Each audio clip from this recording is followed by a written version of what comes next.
உங்களுக்கு யார் இவர்? அருண்ராஜ் மாமா.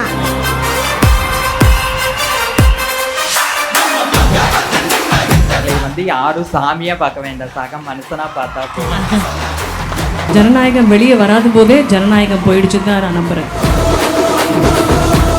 தளபதியை நம்பியும் உங்களை நம்பி தான் எல்லா பெண்களும் நாங்கள் டிவி கேட்க வரோம். அப்போ எங்களுக்கு பாதுகாப்பு வேணுங்க சார். தாய்மார்கள் சப்போர்ட் பண்ற கட்சி தோத்ததா சரித்திரம் கிடையாது. நான் தன்னந்தனியாளு நீயால நம்ம பாரு கொஞ்சம் நவுந்தேனா இங்க எட்ட கோடி பேரு. நம் திருச்செங்கோடு சிவனின் பூமி. 2000 வருடங்கள் பழமை கொண்ட நம் அர்த்தநாரீஸ்வரர் கோவிலின் அருளில் வருகிறார் நம் திருச்செங்கோடு தொகுதியின் தமிழக வெற்றிக் கழக வெற்றி வேட்பாளர் திரு KG அருண்ராஜ். நான் தன்னந்தனியாளு நீயால நம்ம பாரு கொஞ்சம் நவுந்தேனா இங்க எட்ட கோடி பேரு.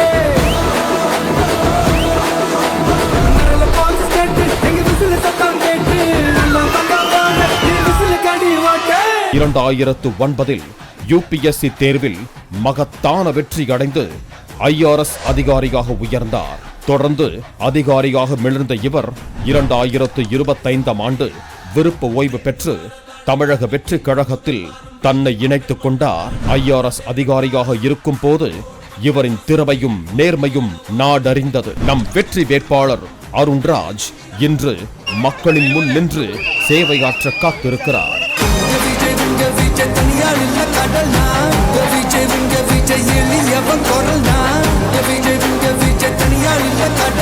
மக்கள் தானே மன்னர்களே உனக்கு காட்ட வரனா. பெரிய கைதட்டலோட டாக்டர் அருண்ராஜ் அவர்களை இந்த மேடையில வெல்கம் பண்ணலாமா?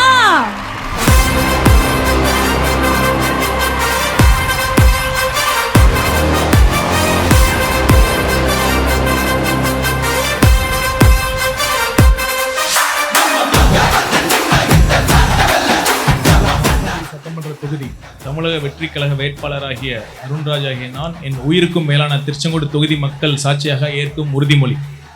விவசாயம் மற்றும் நிலத்தடி நீர்மட்டத்தை உயர்த்த காவிரி, திருமணிமுத்தார், பொன்னியார் நதிகள் இணைப்பு திட்டத்தை நிறைவேற்ற முழு மூச்சாக பாடுபடுவேன். தொகுதியில் உள்ள ஏரிகள் அனைத்தையும் தூர்வாரி ஆக்கிரமிப்புகளை அகற்றி விவசாயிகளை உள்ளடக்கிய ஏரி பாதுகாப்பு குழு அமைப்பேன் என உறுதி கூறுகிறேன். திருச்செங்கோடு நகராட்சி கழிவு நீரால் பாழடைந்துள்ள 200 ஏக்கருக்கும் மேற்பட்ட விவசாய நிலங்களை சீரமைத்து மீண்டும் அங்கு விவசாயம் தழைக்க செய்வேன். பொதுமக்களுக்கும் விவசாயிகளுக்கும் இடையூறு இல்லாத வகையில் நவீன கழிவுநீர் சுத்திகரிப்பு நிலையம் அமைத்து நமது சுற்றுச்சூழலை பாதுகாப்பேன். திருச்செங்கோடு நகராட்சி உள்ளிட்ட அனைத்து அரசு அலுவலகங்களிலும் லஞ்சம் மற்றும் ஊழலற்ற வெளிப்படையான நிர்வாகத்தை உறுதி செய்வேன். தெருவோர வியாபாரிகளின் வியர்வையை உறிஞ்சும் கட்டாய மாமூல் முறையை அடியோடு ஒழிப்பேன் என சத்தியம் செய்கிறேன். அரசியல் கட்சியினரால் ஆக்கிரமிக்கப்பட்டுள்ள அரசு நிலங்களை தயவு தாட்சணியமின்றி மீட்டு வீடில்லாத ஏழை எளிய மக்களுக்கு இலவச வீட்டு மனைகளாக வழங்குவேன் என உங்களில் ஒருவனாக உறுதி கூறுகிறேன். நமது தொகுதியில் உள்ள கல் மற்றும் மண் குவாரிகளில் அரசு விதிமுறைகளை மீறி நடைபெற்றுள்ள முறைகேடுகளை அறிவியல் பூர்வமாக ஆய்வு செய்து இயற்கை வளங்களை சூறையாடியவர்கள் மீது கடும் நடவடிக்கை எடுக்கச் செய்வேன். திருச்செங்கோடு தொகுதியை நாட்டின் முன்மாதிரி தொழில் முனைவோர் தொகுதியாக மாற்றுவேன். புதிய தொழில் முனைவோருக்கு வழிகாட்டு மையமும் நமது இளைஞர்களுக்கு புதிய வேலை வாய்ப்புகளும் உருவாக்கப்படும் என உறுதி அளிக்கிறேன்.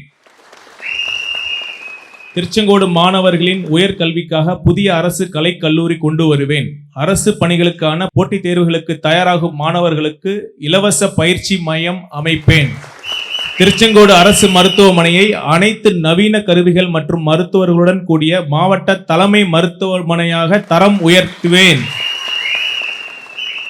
நமது மக்களின் நிர்வாக வசதிக்காக மலசமுத்திரத்தை தலைமையிடமாக கொண்டு புதிய தாலுகாவும் திருச்செங்கோட்டை தலைநகராக கொண்டு புதிய மாவட்டமும் உருவாக்க அரசுக்கு தொடர்ந்து அழுத்தம் கொடுத்து அதை நிறைவேற்ற பாடுபடுவேன். அரசின் திட்டங்கள் மக்களுக்கு தடையின்றி கிடைக்க 24 மணி நேரமும் இயங்கும் எம்எல்ஏ குறைதீர் மையம் அமைப்பேன். மேலும் திருச்செங்கோடு எம்எல்ஏ அறக்கட்டளை ஒன்றினை நிறுவி அதன் மூலம் ஏழை எளிய மாணவர்களின் கல்வி மற்றும் மருத்துவ தேவைகளை என் சொந்த முயற்சியில் நிறைவேற்றுவேன். இந்த வாக்குறுதிகள் வெறும் காகித வார்த்தைகள் அல்ல, என் தொகுதி மக்களின் முன்னேற்றத்திற்கான எனது உயிர் மூச்சு. இந்த திட்டங்களை நிறைவேற்ற எனது வாழ்நாள் எல்லாம் நேர்மையுடனும் அர்ப்பணிப்புடனும் உங்களுக்காக சேவகனாக உழைப்பேன் என திருச்செங்கோடு தொகுதி மக்கள் சாட்சியாக உறுதியேற்கிறேன். தேங்க்யூ. ப்ளீஸ் உட்காருங்க சார். பொலிட்டிக்கல் இன்டர்வியூஸ், பொலிட்டிக்கல் அரசியல் சார்ந்த விஷயங்களில் உட்காந்து பேசுறதுக்கு முன்னாடி நிறைய யோசிப்பேன். நமக்கு இது வராதே, நம்ம இதை பண்ணலாமா, நம்ம என்ன பண்ணுவோம்னு நமக்கு தெரியும், பாடினோமா ஜாலியாக ஆடினோமா அப்படின்ட்டு. ஆனால் உண்மையிலே thank you for accepting to do this conversation today. ரொம்ப ரொம்ப நன்றி உங்களுக்கு. ஒரு இன்டெலிஜென்ட்டான மக்கள் சேவையில் இருக்கக்கூடிய ஒரு மனிதனை சந்திப்பதில் ஒப்பற்ற மகிழ்ச்சி. நன்றி நன்றி. உங்களுக்கும் நன்றி. திருச்செங்கோடு வரைக்கும் வந்து இந்த தொகுதி மக்களை பற்றியும் நம்மளை பற்றியும் பேசுறதுக்கு ஒரு அரிய வாய்ப்பு. நன்றி. Thank you very very much sir. Sir, Tamilagam அப்படின்னு சொன்னோடனே எல்லாருக்குமே கோயில் அப்படின்ற ஒரு விஷயம் ரொம்ப க்ளோஸாக இருக்கும். திருச்செங்கோடுக்கு வந்தோடனே அண்ணாந்து பார்க்கக்கூடிய அந்த அர்த்தநாரீஸ்வரர் கோயிலிருந்து பெரிய ஆசீர்வாதம். அந்த சிவனும் சக்தியும் சேர்ந்தால், என்னை பொறுத்த வரைக்கும் அந்த சிவனும் சக்தியும் சேர்ந்தாலும் ஒரு மேஜிக் இருக்கும். பார்த்தீங்கன்னா அனைத்து துறைகள் எடுத்துக்கிட்டா டூரிசம் தான் பார்த்தீங்கன்னா அதிக வேலை வாய்ப்பு கொடுக்கக்கூடிய பொட்டன்ஷியல் இருக்குது. மல்டிப்ளையர் எஃபெக்ட்னு சொல்லுவாங்க, அது டூரிசம்க்கு தான் அதிகம். இப்போ நம்ம உலக புகழ்பெற்ற அர்த்தநாரீஸ்வரர் கோயில் நமக்கு இருக்குது. அதை இன்னும் முறையாக அந்த பொட்டன்ஷியலை நம்ம டேப் பண்ணலாங்கிறது தான் நிதர்சனமான உண்மை. இது ஒரு பொட்டன்ஷியல், ஒரு ஸ்பிரிச்சுவல் டூரிசம் ஹப்பாக நம்ம உயர்த்த முடியும். அற்புதம் sir. I love that circuit. ஒரு ஸ்பிரிச்சுவல் சர்க்கியூட் உருவாக்குறது ரொம்ப ரொம்ப முக்கியம். ஆமாம். இப்போ ஏன்னா இப்போ பார்த்தீங்கன்னா சபரிமலை போறவங்க அங்க மட்டும் போக மாட்டாங்க, போற வழியில எல்லா இருக்கிற கோயிலையும் போயிட்டு போவாங்க. அந்த மாதிரி ஒருத்தர் இந்த அர்த்தநாரீஸ்வரர் கோயிலுக்கு வந்தா இந்த ஒரு 4-5 கோயில பாத்திரலாம் அப்படிங்கிற மாதிரி ஒரு சர்க்கியூட் ஃபார்ம் பண்ணா, அதை நம்ம டூரிசமா ப்ரொமோட் பண்ணா கண்டிப்பா உள்ளூர் எக்கனாமி, இந்த லோக்கல் எக்கனாமி பூம் ஆகும். சார், இப்போ வந்து ரொம்ப முக்கியமான நபர்கள் சார். இவங்களுக்கு ஓட்டு உரிமை கிடையாது, ஆனா அன்பின் உரிமை ரொம்ப அதிகமாக உண்டு. அவங்க உங்களை சந்திக்கணும்னு ஆசைப்படுறாங்க. எவ்வளோ சொன்னோம், டேய் வாண்டுங்களா நீங்கள் வர முடியாதுன்னு, ஆனால் அடம் பிடிச்சாங்க நாங்கள் வந்தே தீர்வோன்னு. அவங்க ப்ளீஸ் மேடைக்கு வாங்க.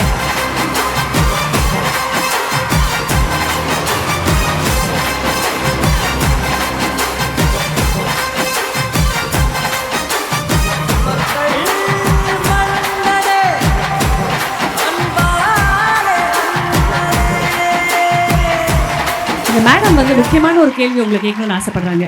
My name is Ragavarshini. எவ்வளோதான் மழை பெஞ்சாலும் திருச்செங்கோட்டில் ஸ்கூல் லீவ் விட மாட்டேங்கிறாங்க மாமா. நீங்கள் வந்தால் வச்சு லீவ் விடுவீங்களா? கண்டிப்பா குழந்தைகள் பாதுகாப்பு தான் ரொம்ப முக்கியம். பார்த்தீங்கன்னா இப்போ திருச்செங்கோடில் மழை பெஞ்சா எவ்வளவு சாலையில் தண்ணி தேங்கிட்டு இருக்காங்க. இந்த ஒரு ஆபத்தான சூழ்நிலை தான் இருக்கு.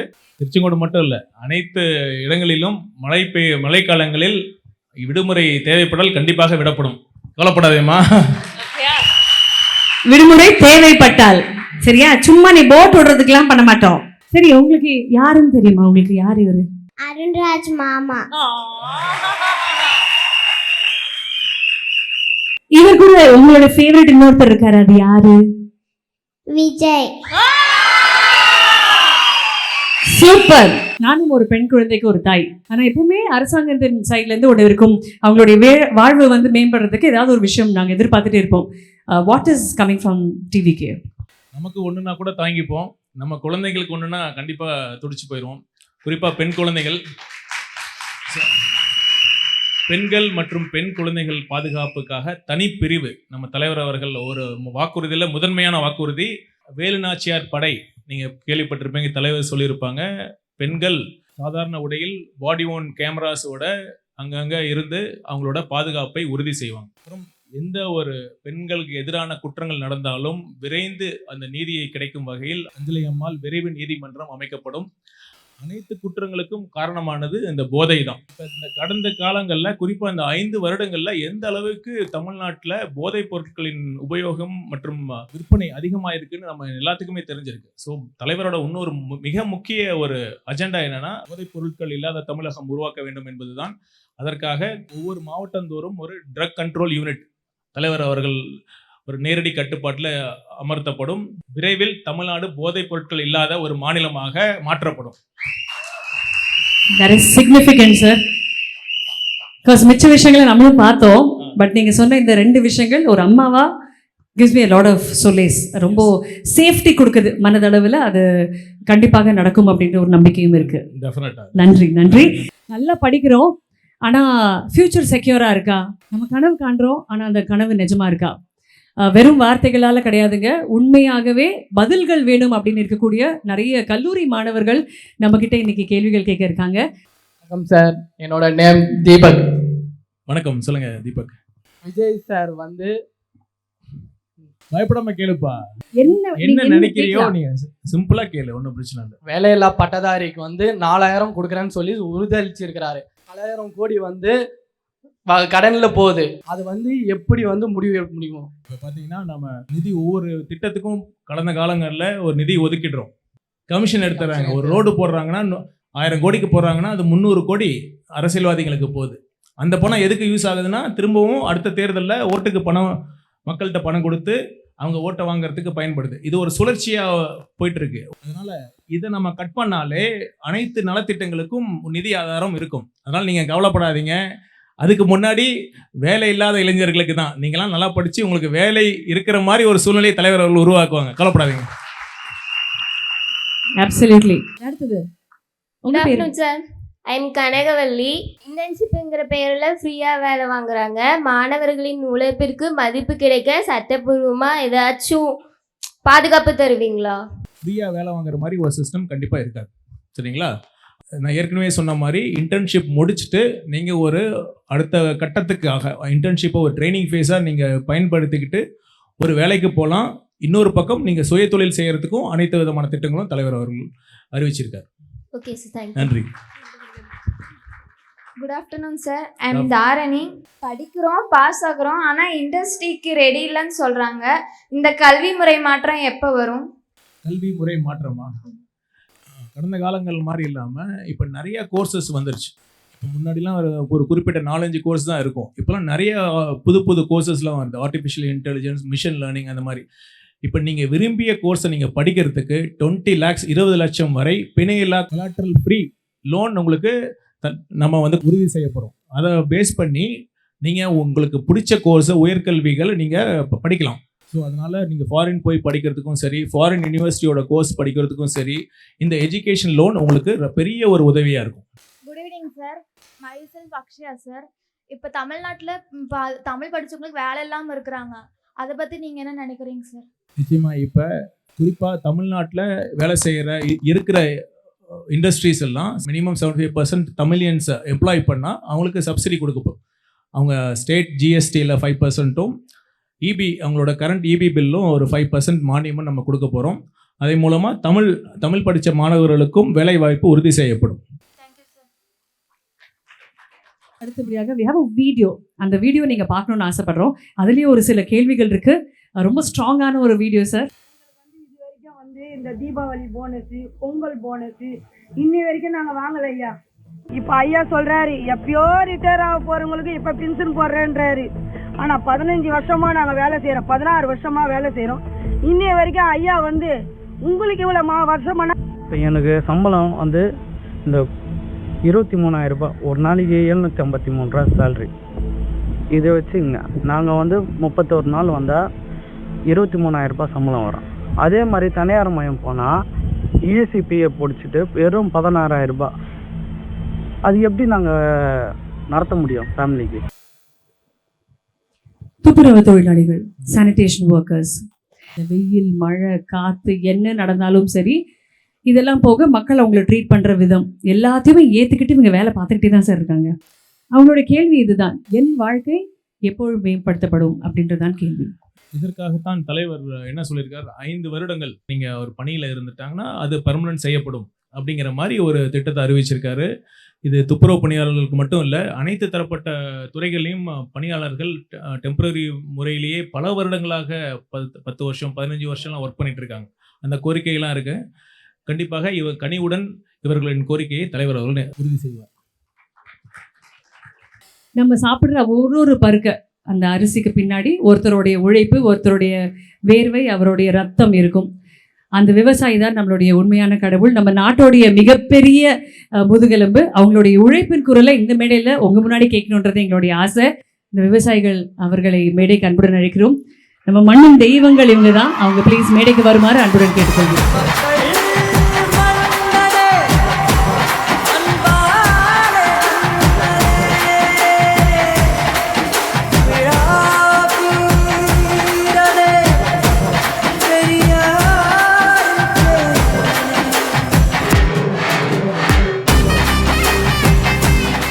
மேட்டூர் உபரி நீரை காவிரி திருமணிமுத்தாறு இணைப்பு திட்டத்தின் மூலம் நிறைவேற்றி கொடுக்க கோரி நீங்கள் அந்த கோரிக்கையை சேர்த்திருக்கிறீங்க.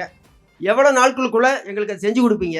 இது கிட்டத்தட்ட 60 ஆண்டுகளுக்கு மேல் நிறைவேற்றப்படாமல் இருக்கிற ஒரு கோரிக்கை. இந்த பகுதி மக்கள் கடந்த தேர்தலில் நீங்கள் இப்போ இருக்கிற எம்எல்ஏ அதை ப்ராமிஸ் பண்ண வாக்குறுதியாக கொடுத்தாருல்ல, ஆனால் அதற்காக எந்த முன்னெடுப்பும் எடுக்கல.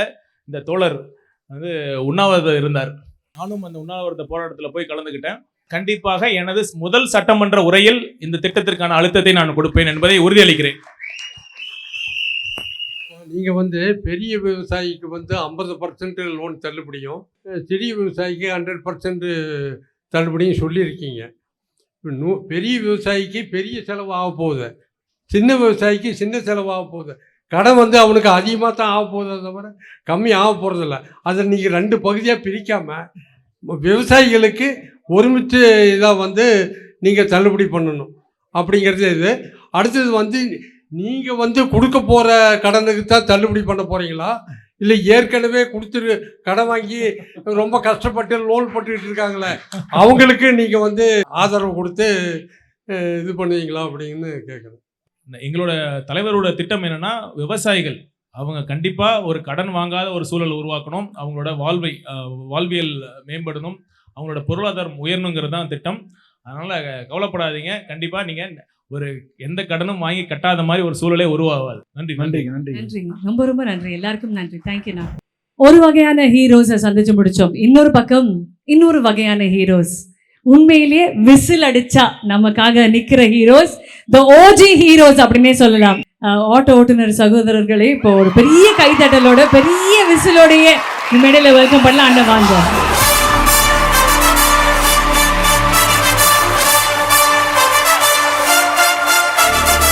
அண்ணன் முத எங்கள் ஆட்டோ ஸ்டாண்டுக்கு வந்தார். எங்களோட ஆட்டோவை அண்ணன் ஒரு 2-3 கிலோமீட்டர் ஓட்டிகிட்டு வந்தார் எங்களோட. இன்றைக்கும் அந்த நினைவை மறக்காமல் நாங்கள் அவருக்காக ஒரு காகி சட்டை வாங்கிட்டு வந்திருக்கோம்.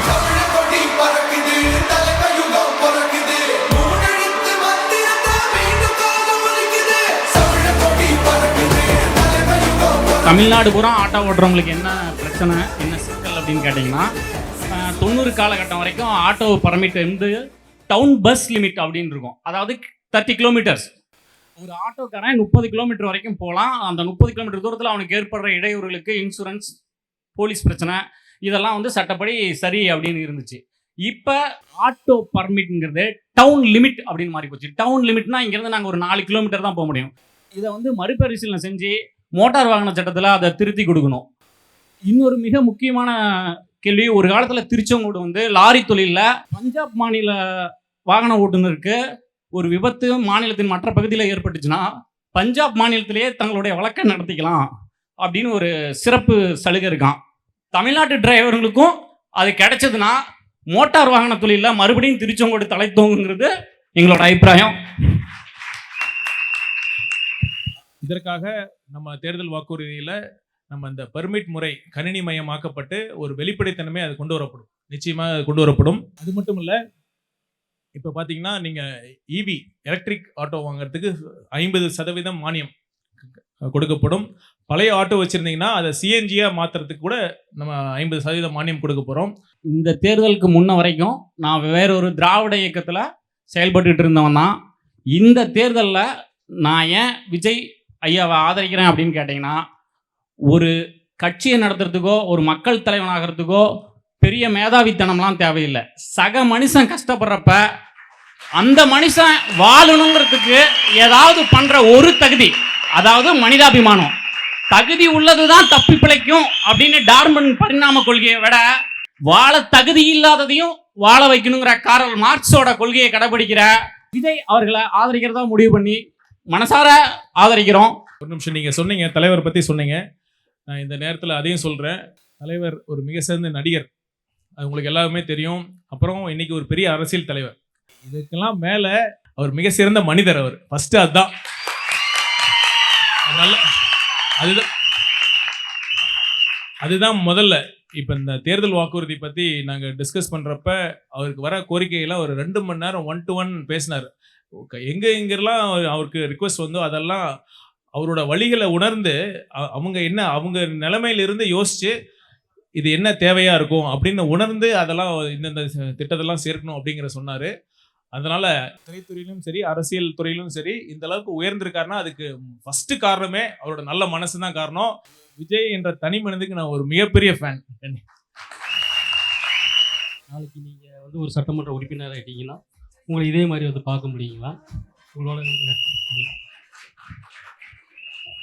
நிச்சயமா. இப்போ நான் வந்து என் ஃப்ரெண்ட்ஸுக்கெல்லாம் தெரியும், நான் முன்னாடி எப்படி இருந்தனோ அதே மாதிரி தான் எப்பவும் இருக்கேன். இப்போ எப்படி இருக்கணும் அதே மாதிரி தான் எப்பவுமே இருப்பேன். கவலையப்படாது,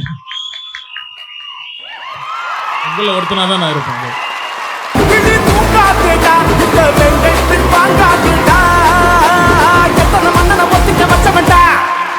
நான் தன்னந்தனியாளு நீயால நம்ம பாரு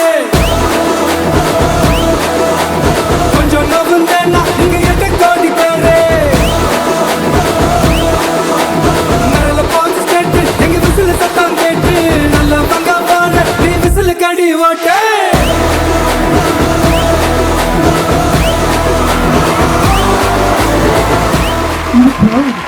இந்த மக்கள் எந்த ஊருக்கு போனாலுமே எனக்கே இருக்க முடியுங்க சார். அத்தனை மக்கள் வந்து நிற்கிறாங்க. இதை பார்க்கும்போது எவ்வளோ ஹாப்பியாக இருக்குது சார். இந்த 2 கட்சிக்கு மாற்றா அவங்களுக்கு எதிராக நான் ஒரு அரசியல் கட்சி ஆரம்பித்து நான் ஜெயிச்சு ஆட்சி அமைக்க முடியும்னு ஒரு நம்பிக்கையோட துணிச்சலாக ஆரம்பிச்சார் பாருங்க. அந்த துணிச்சல் தான் இந்த இத்தனை பேரோட மக்களோட அன்பையும் மரியாதையும் பெற்றது.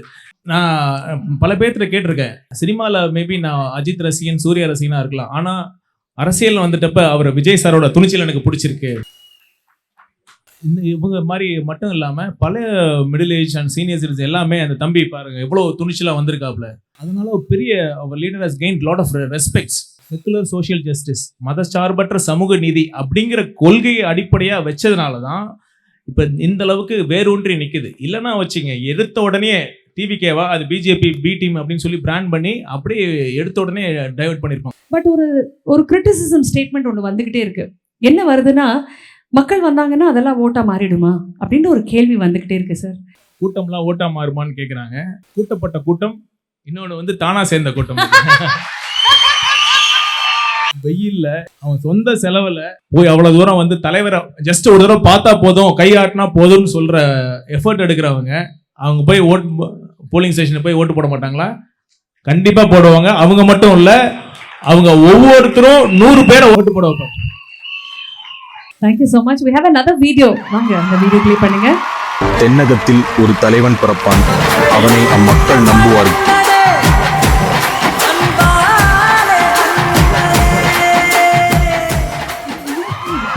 எந்த அளவுக்கு ஒரு லீடர் வந்து ஸ்டேபிளா இருக்காரோ ஒரு மக்கள் கூட கனெக்ட் ஆகும்போது ரொம்ப இமோஷனலாகவும் இருக்காரு இல்லையா? கூட்டத்தை பார்த்து சந்தோஷமாக நெகிழ்ச்சியானார். ப்ளஸ் பொறுப்பு உணர்வாக ஃபீல் பண்ணுறாரு. பண்ணணும், மக்கள் நம்பிக்கை வச்சிருக்காங்க, அவங்களுக்கு நம்ம ஏதாவது திருப்பி பண்ணணும். இன்ஃபேக்ட் இன்னும் சொல்லப்போனால் மற்ற அரசியல் கட்சி தலைவர்களை போல ஒரு டிரான்சாக்ஷனாக பணம் கொடுத்தா நீ என்னை ஓட்டு போட்டால் எது கேட்குற அப்படின்னு இல்லாமல் ஒரு குடும்பத்தில் ஒருவனாக இருக்கும் ஒரு தலைவரால் மட்டும்தான் இந்த மாதிரி ஒரு ஆனந்த கண்ணீர் வடிக்க முடியும். அவங்க வீட்டு பிள்ளையாவே நீங்க இருக்கணும்னு ஆசைப்படுறாங்க சார். இருப்பீங்களா சார்? அவங்க வீட்டு பிள்ளை தான் நான். இந்த ஊர் நான் புதுசா இருக்கணும்லாம் இல்லை, ஆல்ரெடி நான் அங்க வீட்டு பிள்ளை தான். அதனால ஒன்றும் வீட்டு பிள்ளைக்கு எவ்வளவு அன்பு கொடுக்கணுமா அப்படின்ற அளவுக்கு நீங்க அவ்வளவு சம்பாரிச்சிருக்கீங்க சார் மக்கள் மனசுல. அப்படி ஒரு இடம். I think your biggest advantage is உங்களுடைய படிப்பு தான் சார். MBBS முடிச்சிங்க, அப்புறம் UPSC முடிச்சிங்க, to be an IRS officer, and then 15 years in service இருக்கும்போது வேண்டாப்பா மக்கள் பணிக்கு போகலான்னு ஒரு லீப் எடுக்கிறீங்கல்ல, அது ஐ திங்க் டிவிக்கில் இருக்கவங்களுக்குலாம் அந்த லீப் எடுக்க ரொம்ப பிடிக்கும். அவர் உச்சத்துல இருக்காரு, நம்பர் 1ல இருக்காரு சினிமால. அட போங்கடா சினிமா, மக்கள் பணியில போறேன்றாரு. இவர் ஒருத்தர் ஐஆர்எஸ் 15 வருஷம் சர்வீஸ் இருக்குமா. நம்ம வந்து and he chits in the revenue department. அங்க உட்கார்ந்துருக்கோம் நம்ம. கம்ஃபர்டபுளான ஜாப் சார். வேணாம் சாமி வாங்க வெயில்ல போய் மக்களுக்காக நிக்கலாம்னு சொல்றீங்களே, அதுக்காகவே ஒரு பெரிய கைத்தட்டல். அது அழகா இருக்கு சார் பார்க்க. ஐஆர்எஸ்ங்கிற அதிகாரம் எனக்கு எப்படி கிடைச்சது? அந்த எக்ஸாம் டஃப் தான், ஆனாலும் அந்த எக்ஸாமை கிளியர் பண்ணதுனால தான் எனக்கு அதிகாரம் வந்துச்சு. ஆனால் இந்த ஒரு ஜனநாயக நாட்டில் உண்மையான அதிகாரம் மக்கள்கிட்ட தான் இருக்கு. மக்கள் பிரதிநிதிகள் கீழே தான் அனைத்து பியூரோக்ராட்ஸ் தான். மக்கள் பிரதிநிதிகள் அவங்க உருவாக்குற சிஸ்டத்தை, அவங்க உருவாக்குற திட்டத்தை தான் செயல்படுத்துகிற நிலையில தான் அவங்க அதிகாரிகள் இருக்காங்க. ஸோ நம்ம அந்த திட்டங்களே சரியில்லை அப்படிங்கிறப்ப நம்ம மக்கள்கிட்ட இருந்து நேரடியாக அதிகாரம் வாங்கிட்டு அந்த ஒரு மக்கள் பிரதிநிதியாக போனால் தான் ஒரு சீர்திருத்தம் முழுமையடையும் அப்படிங்கிற ஒரு எண்ணம் எனக்கு முன்னாடியே இருந்தது. நான் இந்த ஐஆர்எஸ்ல போயிட்டு எனக்கு பிடிக்காமலாம் இல்லை, எனக்கு முன்னாடியே இந்த நீண்டகால திட்டமாக தான் இருந்தது. அதுக்கப்புறம் அரசியல் கண்டிப்பாக இதுவும் இவ்வளோ இப்பேற்பட்ட ஒரு தலைவர்கிட்ட நான் போய் ஒர்க் பண்ணுறதுல இது ஒரு பெரிய கடவுள் கொடுத்த வரம் தான். Very very nice. அடுத்த செக்மெண்ட்டுக்கு போக போகிறோம் சார். அடுத்தது உங்களை சந்திக்கிறதுக்கு ரொம்ப ஸ்பெஷலான மக்கள் வர போகிறாங்கன்னு தான் சொல்வேன். நம்ம தமிழ் பண்பாட்டில் பார்த்தீங்கன்னா ஆண் பெண் ஈக்குவாலிட்டியை வந்து ரொம்ப அழகாக எடுத்து காட்டுறது அப்படின்னா அர்த்தநாரீஸ்வரர் அப்படின்னு ரொம்ப அழகாக சொல்லலாம். அது நம்மளுடைய உடன்பிறவா சகோதரிகளாக நம்ம பார்க்கக்கூடியவங்க இன்னைக்கு உங்களை சந்திக்கணும்னு நான் வெல்கம் பண்ண போகிறேன். ஒரு பெரிய கைத்தட்டல் கொடுத்து அவங்களை வெல்கம் பண்ணுங்க.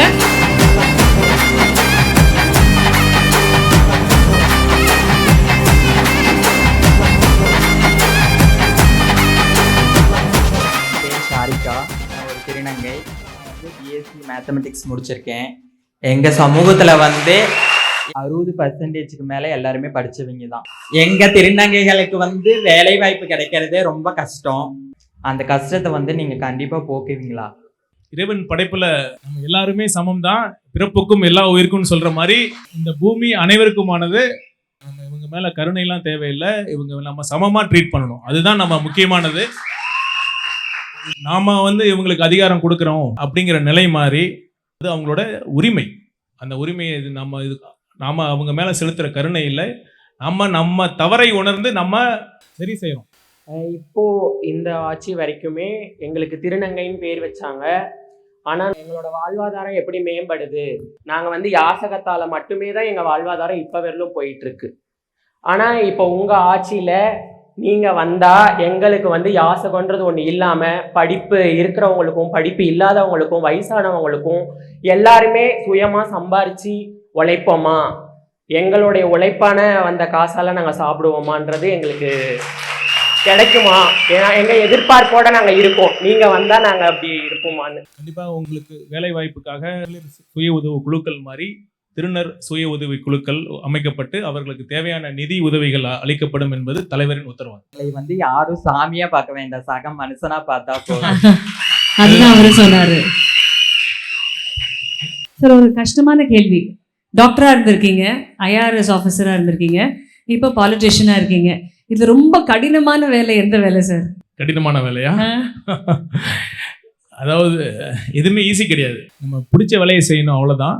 எனக்கு இந்த அரசியல் சமூக சேவை பண்ணணுங்கிறது என்னோட விருப்பமா இருந்தது, அதனால நான் என்ஜாய் பண்றேன். மக்களோட மக்களா இருந்து அவங்க வாழ்க்கையை எதை சரி செய்ய முடியுமா அப்படின்னு யோசிச்சு எதை பண்றதுக்கு முயற்சி எடுக்கணும்ல, இதுவே ஒரு பெரிய சாட்டிஸ்ஃபேக்ஷன் தான். Very very true. அடுத்த செக்மெண்ட்டுக்கு நம்ம போக போறோம் சார். இது வரைக்கும் பல ஆண்டுகளாக கேட்கப்படாத ஒரு குரல் இன்னைக்கு இந்த மேடையில ஒலிக்க போகிறது.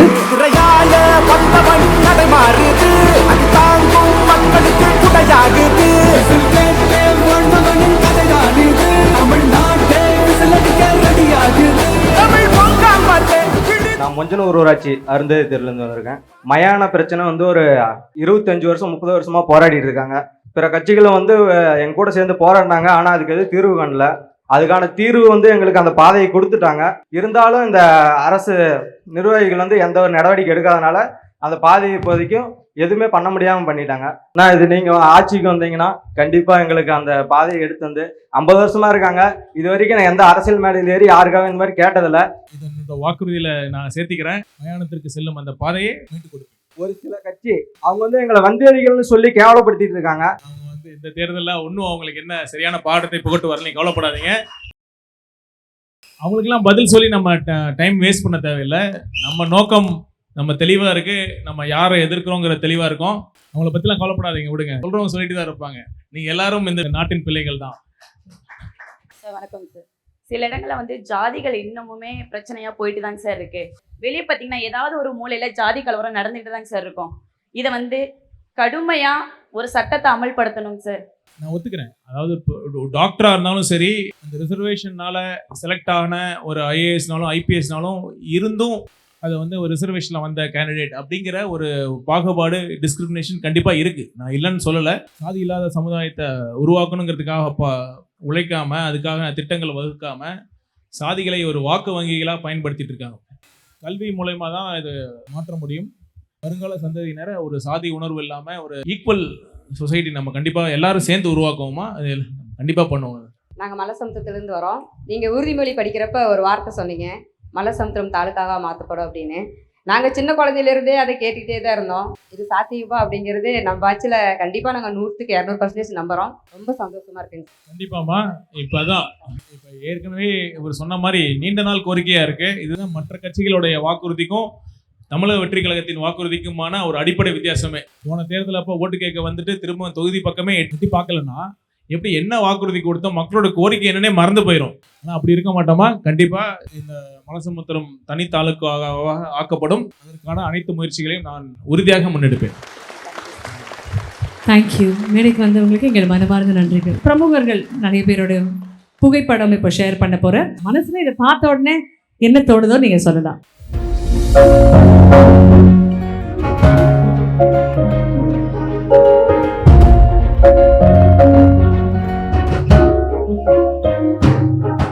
பிடித்த விஷயம் பார்த்தீங்கன்னா, இவர் விவசாய குடும்பத்திலேருந்து பிறந்திருக்காரு, ஒரு கீழே இருந்து வந்திருக்காரு. அது ஒரு பிடித்த விஷயமா சொல்லலாம்.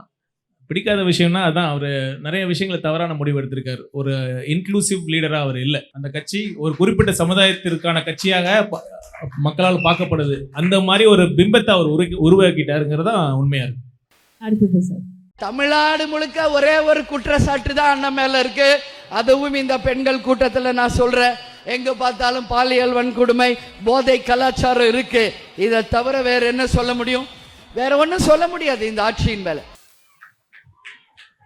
சிஎம் மேடையில் வச்சுக்கிட்டு அவர் நல்லா அடின்னு அடிச்சிருக்காங்க. அவங்களுக்கு துணிச்சு லேடி கேப்டன் ப்ரூவ் பண்ணிட்டாங்க.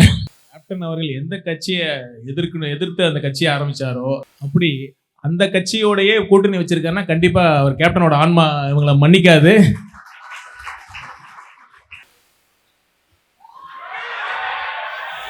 பிடித்த விஷயங்கிறத தாண்டி ஒரு நல்லா பண்ணாருன்னா ஒரு விஷயம் என்னன்னா, கூட்டணி கட்சிகளை உடையமா பார்த்துக்கிட்டாரு.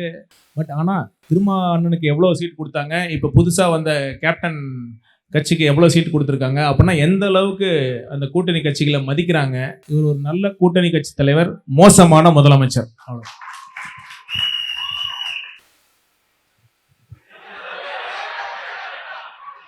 நான் கேட்கவே இல்லை சார்.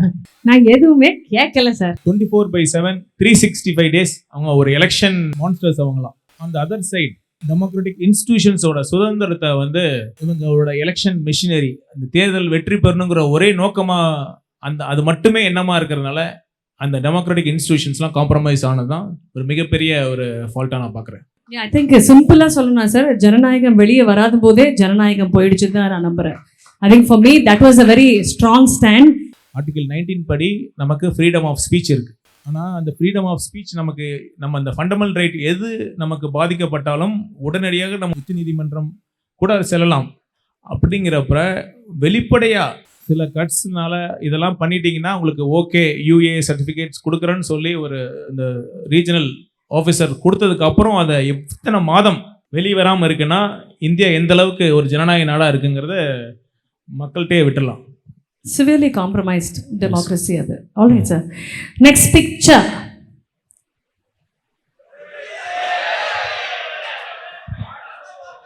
ஒரு நல்ல பேச்சாளர், அவர் மாதிரி பேசணும் அப்படிங்கிறது அவர் பேச்சை கேட்க ஆர்வமாக இருக்கும். பட் ஆனால் கண்டென்ட் மேட்டர்ஸ் இல்லை. இப்போ ரீசெண்டாக இதை சொன்னார் போல இருக்கு, கிரிக்கெட்லாம் வேஷ்டி கட்டிட்டு விளையாடுன்னு சொன்னார். இது ஒன்று போதும். அவரோட சிந்தனை எப்படி இருக்கு.